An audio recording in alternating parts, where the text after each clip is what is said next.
Maurizio Polo, buongiorno. Più di 40 anni fa nasceva il laboratorio che porta il suo nome e successivamente ha fondato Bioenologia 2.0. Ecco, due realtà che possiamo dire lavorano in simbiosi. Da una parte analisi enologiche e ricerca, dall'altra la produzione di tannini, enzimi, attivanti e lieviti. Come ci può sintetizzare questi 40 anni di lavoro? Ma siamo partiti nel 1980 come dei semplici consulenti, poi ci siamo resi conto che per fare una consulenza fatta bene bisogna conoscere veramente tutti i vari additivi e le varie dinamiche, diciamo, dei prodotti che si possono impiegare. E quindi ci siamo messi a fare ricerca e a prodursi noi stessi i propri prodotti che noi andavamo a usare nelle nostre consulenze. Via via l'azienda è aumentata e abbiamo quindi investito quasi 30 milioni in questi ultimi anni per la produzione appunto di questi additivi biologici ad uso biologico, finendo per produrre appunto la cosa importantissima che sono i lieviti, che è la fonte di trasformazione sia del vino ma anche della birra. Ecco, lo diceva, ha investito in 15 anni una trentina di milioni di euro, ci è voluto coraggio visto che ha deciso di investire anche nel pieno della crisi economica del 2008 e non ha mai smesso di farlo, considerando che tutta la strumentazione in vostra dotazione è di ultima generazione. Oggi quali sono i prodotti di punta di Bioenologia 2.0?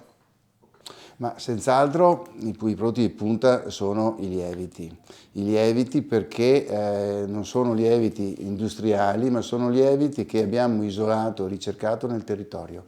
Quindi abbiamo diversi lieviti isolati nel territorio proprio di Treviso e addirittura uno di questi è stato addirittura brevettato ed è stato isolato a Santa Lucia di Piave e un altro è stato isolato lo scorso anno, diciamo, nel centro di Valdobbiadene.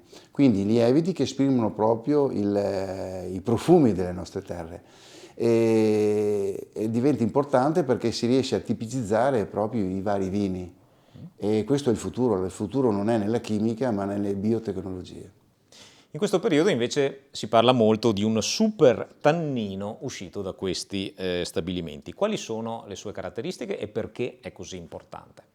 Beh, questa è una novità mondiale, in quanto noi è dal 2013 che abbiamo messo a punto dei protocolli per produrre dei lieviti senza solfiti.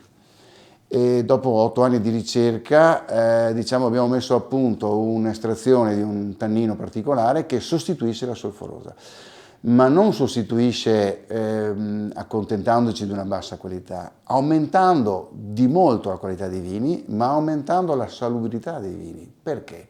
Perché mentre noi beviamo un vino contenente solfiti, assumiamo un veleno, che ahimè non possiamo fare senza. In questo caso questo estratto vegetale che abbiamo scoperto ci permette a chi lo beve di avere un beneficio dal punto di vista di salute, nel senso che riesce ad abbassare fino a un 30% la glicemia nel sangue, quindi ha un effetto medicale e non velenoso come la solforosa.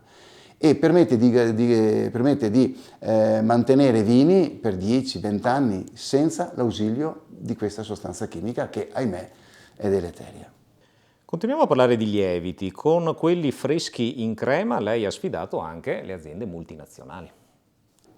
Sì, lì è stata una grande battaglia in quanto le multinazionali lavorano in regime di monopolio e noi eravamo per loro una scheggia impazzita, una cosa non sotto il loro controllo e quindi ci hanno dato subito battaglia proprio perché erano consci dell'innovazione che noi portavamo.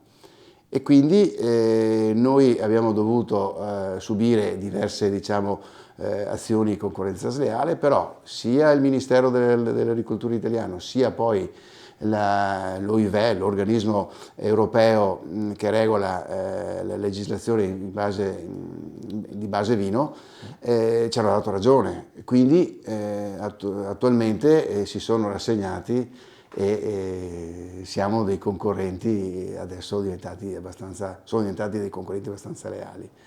È stata una battaglia perché noi eravamo molto piccoli e loro un colosso molto grande, un Davide contro Golia, ma alla fine l'Europa ci ha dato ragione. Grazie Maurizio Polo, grazie a Bioenologia 2.0 per l'ospitalità.